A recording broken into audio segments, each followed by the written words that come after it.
मैं अपने वालिद साहब को लेके आया हूँ यहाँ CTP क्लिनिक पे। इससे पहले मैंने वालिद साहब का तकरीबन 4-5 न्यूरो सर्जन से इलाज करवाया है।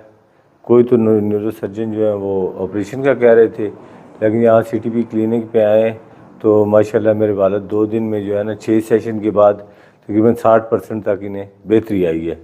तो मैं बाकी लोगों को भी जिन लोगों को डॉक्टरों ने ऑपरेशन का बोला है, तो मेरा यही मशवरा है कि CTP क्लिनिक पे आएँ और डॉक्टर साहब से 2 दिन में सेशन कराएँ। इंशाल्लाह अल्लाह ताला बेहतरी करेगा।